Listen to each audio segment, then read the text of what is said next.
ازيكم حبايب قلبي، عاملين ايه؟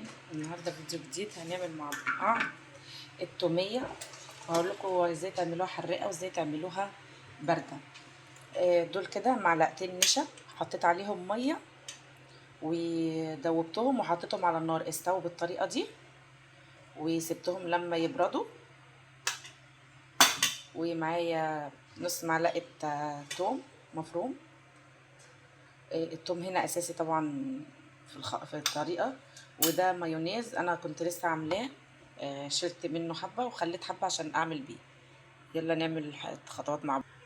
اول حاجه هعملها هنزل بالنشا اهي، مش انها مكلكعه ولا الكلام ده، ما تخافوش منها. ننزل بالنشا وبعدين اقول لكم هنعمل ايه. حطيت معاكم مهلبيه النشا اهي، وهنزل بحوالي نص معلقه صغيره توم باودر على بصل باودر، تمام.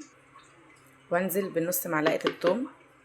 على فكرة في ناس بتحب طعم التوم باين قوي فيها، فبيزودوا فيها شوية. انا كمية المايونيز اللي عندي دي كتيرة، ماشي. انا هزود معلقتين معلقتين لحد ما اخد القوام اللي انا عايزاه، بس معلقتين معلقتين مش هاخد كتير يعني.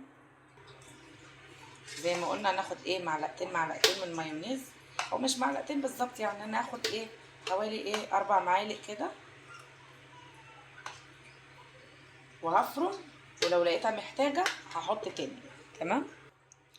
انا لقيتها لسه محتاجه معايا، حطيت ال4 معالق تانيين للمايونيز. انا بس بقول لكم حطوه حبه حبه ليه؟ عشان خاطر ممكن النشا اللي عملناه يبقى قليل على المايونيز اللي اتحط، فتلاقيها طلعت خفيفه منك. ولو طلعت خفيفه انا برضو اقول لكم في اخر الفيديو لو طلعت خفيفه هنعمل فيها ايه، نصلحها ازاي يعني. بصوا حبايبي، قوامها جميل جدا جدا جدا.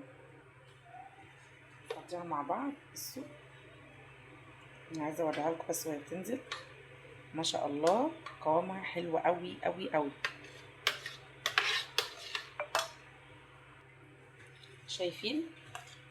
ما شاء الله جميله جدا، وما بتقعد في التلاجة على فكره بتمسك نفسها اكتر، تمام كده. هقول لكم بقى لو عايزينها دي كده التوميه البارده. التوميه الحراقه بقى لو عايزينها توميه حراقه تعملوا ايه؟ المهم دلوقتي دي البارده اهي، هنعمل مع بعض بقى التوميه الحراقه. مثلا ناخد الكميه اللي احنا عايزينها. انا في عندي ناس ما بتحبش الشطه اصلا، وانا منه عشاق الشطه. عندك كاتشب حار حطي عليها، ما عندكيش كاتشب حار حطي كاتشب بارد اهو. انا لسه كنت عاملاه برده من شويه عشان يدينا اللون اللي احنا محتاجينه. هنقلب ونشوف محتاجين لون تاني ولا لا، عشان تديكي لون التوميه التحفه الحراقه بتاعت بره دي. وهنحط شويه شطه، ننزل بشويه شطه حمراء حسب بقى اللي عندكم حراقه، الشطه حراقه عندكم ولا عامله ازاي.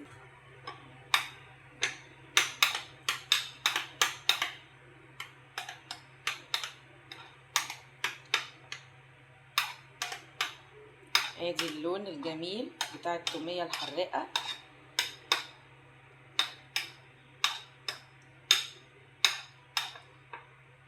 دي كده التوميه الحراقه والتوميه البارده، جربوها ان شاء الله تعجبكم.